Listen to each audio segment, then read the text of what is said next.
Hello and welcome into the Birds and Braves podcast. I'm Luke Winstel. Today I'm joined by Nate Paxton. Mr. Paxton, thank you so much for joining me on the show today. Man, thank you. It's an honor to be here talking with you guys, man. Thank you so much. You're welcome. We'll start with your story from the beginning. What was your family life like growing up? It was pretty rough, man. I mean, I grew up for the most part homeless and in and out of hotels and just staying with different people. My family and I staying with different people just so we can maintain and continue going to school and trying to get back on our feet. When did you first become homeless, or were you homeless all your life? Nah, not all my life. It was just a good part of my life. So I would say like for me it was around like the age of 11 when I really started struggling a lot with my family, all the way to basically now, because my family still struggles here and there, but things are getting better. And what was that like for you when you realized that you're going to be homeless when you were 11 years old? Man, it was tough, man. I didn't really understand everything at the time, but I seen my parents, man, and they kept us together. They kept the positive mentality no matter what, kept us focused. So I mean, it wasn't as bad as I would say other people, because we had the opportunity to see our parents just stay strong and keep us going. Well, when did you start playing football? When I was super little, so when I was very young. Well, do you have any reason why you started playing, or was it just your parents signed you up?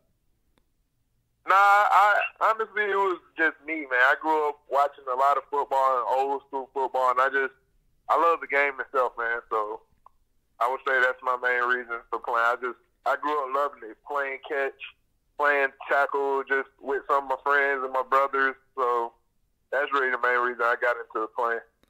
Did you have a favorite team or any favorite players growing up? Man, it's a lot. Ray Lewis is definitely one, but I go back to like Jim Brown, LT, like Mean Joe Green. Well, when you played high school football, do you have a favorite memory from that time?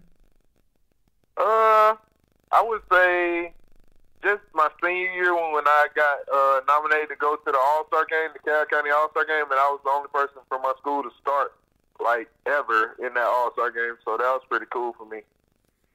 Well, you committed to play football originally at Alabama A&M University. Why did you choose to go there? What did you like about that?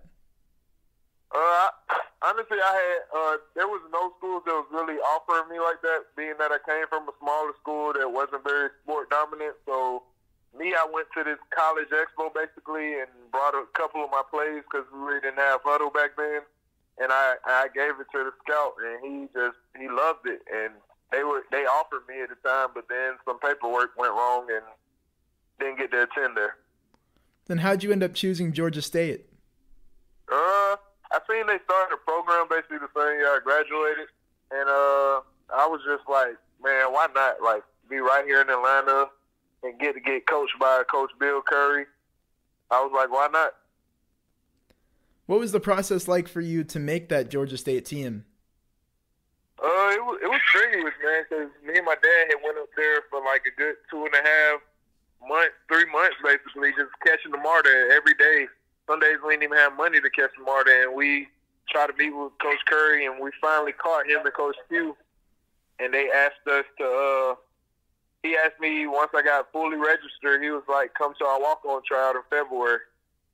And he said, we'll go from there. And, man, that process, like, it was 300 guys out there, and only 14 of us made it. I was the only D lineman. At Georgia State, I read that before you got put on scholarship, sometimes all you would get to eat in a day was a package of noodles, and you'd have a bottle of water to drink. How'd you play football as a defensive lineman and a linebacker in those conditions? Man, my struggle motivated me a lot, man. I'm very goal-oriented, so it wasn't hard for me to just mind over matter, basically. Like, I knew I wasn't receiving all the nutrients and nutrition I needed, but at the end of the day, I knew I was very focused on what I wanted to do. Well, eventually, you got put on a football scholarship. How would you describe your emotions when you were told that? Man, I broke down, man. The video's still on YouTube to this day. Like, Man, it was surreal. Just the feeling I had and everything. It was crazy. Well, I broke down. The whole team surrounded me. It was man, it was crazy. where does that moment rank for you? Probably number one, honestly. Well, what did you do after the scholarship? How did you celebrate after practice, and who did you call? Man, first two people I called, my parents, man, they called me like 7, 8 times, making sure I was not playing or anything, crying, and I was crying over the phone. So it was amazing. It was a great feeling. Well, how will you remember your time and your football career at Georgia State? It was special, man. We did a lot of me and the group of guys that were there. We did a lot of things that hadn't been done there ever, and shoot, we'll go down in history for that. And I enjoyed it more than anything, man. It was special to me, man. And one of those things, you've mentioned it before, but playing in the program's first ever bowl game, what did it take to get there, building a program basically from scratch to reaching a bowl game? It just took a lot of, man, determination and paying attention to details. Well, now for your professional career afterwards, you got tryouts with the Atlanta Falcons and Seattle Seahawks, or you got the invitation to work out for them. What was it like for you going from being homeless to a couple of years after that being invited to work out for NFL teams? I can't even describe the feeling, man. It was an honor and a blessing, man. I'm honestly trying to get my foot back into that window, man. I'm just trying to build as much film as I can to get back there, but man, it was amazing. I know you played football in China as well after you graduated from Georgia State. Was playing there the first time that you'd been out of the country? Yes, it was, and man, that was a real feeling. Well, what was the hardest part of the Chinese culture for you to adapt to? The food. The food, man. It was a lot. It was different, man. It was like the meat was so like everything was like so fresh. Like they had fresh markets and everything, and it was just different. What would you say was the most interesting part of playing football on another continent after growing up playing it in the South in the U.S.? Those guys, they're hungry just like us, man. It's just they don't have as many resources as we do over here as far as playing and just like football's been over here for a long time, but over there it's like brand new to them. So we were teaching them a lot, and they was eager to learn. So it was pretty fun to be over there, man. It was just a great experience. I'm interested. Do you think it's a growing football culture in China?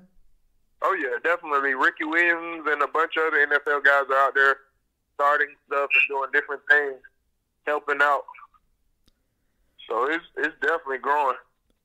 Were there any rule differences or changes or anything different about the game that you liked over there? Not really. They tried to play as much as NFL rules, so it wasn't much difference.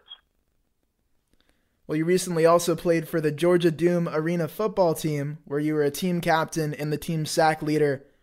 What was your experience like playing another different version of the game that you grew up playing in football? It was fast, man. That game was definitely faster and different. But, man, I enjoyed it, man. It was a lot more hitting involved since you was lined up 3 down linemen versus 3 defensive linemen. So it was definitely up-tempo, but I loved it. Well, what would you say is the next step for you in your professional football career? Where are you going looking forward? I have some arena things overseas, but I've been talking to the XFL as well, so I'm trying to go anywhere where it'll put me on a platform where I can get an opportunity to go to the NFL or CFL. I was wondering about the XFL. I interviewed a player a couple of days ago who was talking about his interest in the league as well. What's the draw there? I mean, what are you thinking about when you're looking into joining the XFL? What does that look like? I think it's just a great opportunity just to be back out playing outdoor football since I have been doing the arena a little bit, and I think it's just a great way to get NFL teams to see like there's some great players who are not in the league at the moment. Well, I saw that you recently took a position as a writer for the Defiant Ones teen magazine. Yes, sir. What do you write about? Sports. Do you have any recent articles that we can go check out? Yeah, it comes out on the 15th. That'll be the first issue. So the first issue comes out this week, man. I'm excited. This is my first time. I never thought I'd be a sports writer. I always, knew I'd be doing something after football. I really believe I'd be probably doing coaching for sure after football, but adding this writing title to my name is pretty cool, man. And I enjoy it. I love giving back. That's my ultimate goal. I just want to give back to people. So I think this is a pretty cool way to spread knowledge to the youth. What was it like for you writing that first article in the first edition of that magazine? It was different, man. It wasn't like writing an essay for school or anything, but man, I loved it. It was basically just me just putting all the thoughts that I've always wanted to tell the youth and stuff into an article, man. Just the first article, just to give them a gist of who I am and basically what it takes to be a up and coming athlete. Whether you're going to the pros, going to college, or going to high school, it was just basically giving them a little gist of who I am and the inspiration. Well, I know for you and your family, the struggle isn't over yet. I heard your dad has cancer. How's he doing? He's getting better, man. He just finished up radiation and chemo, but the radiation kind of caused a few complications as far as with his lungs and a lot of other things. But, man, he's fighting through, man. That's him and my mom are definitely two people I get my positive attitude from. So everything they continue to fight through, I'm just watching them, and it keeps me going, basically. Well, what are your personal goals for the short term and the long term, and what else do you want to accomplish in your life? For the short term, I definitely see myself getting back on the field very soon. I don't know where, but I mean, I'm not a very picky guy. I love the game of football, and I would love to be able to play the sport again very soon. Long term, man, I see myself just starting some nonprofits, man, giving back to the community, man, and coaching definitely after I completely hang up my cleats, but that probably won't be for a while, hanging up my cleats, but I'm definitely already starting into giving back and everything. What would you want your nonprofit to do, or who would you want it to serve? Just people who struggle in general, the youth. Man, I want to start one for cancer as well. So it's a couple things. I want to have my foot in every door I possibly can. What do you think is the biggest thing that you've learned throughout your journey? Man, never give up, man, and just not taking no for an answer, because many people have definitely told me no throughout this process. You won't go to college. You won't earn a scholarship. You won't never play pro ball. Like, I just never take no at all for an answer. Like, that's just not something you can't do in life, man, especially if you're goal-oriented and you want to go somewhere in life. Well, you've mentioned and thanked your parents a lot. Is there anyone outside of them that has meant a lot to you, and what would you say to them to tell them that you appreciate them? Man, it definitely takes the village. So I have a bunch of coaches, man, my college coaches. I have Miss Marilyn and Mike Davis. Miss Mervage, she was my counselor all the way from high school to elementary all the way up to high. Man, like I said, it took a village. I just want to say thank you, man. I'm a very grateful person, man, and not even them, but everybody, man, who's been a part of my journey, even with this podcast, man. I'm just so thankful, man, for everything that's coming my way.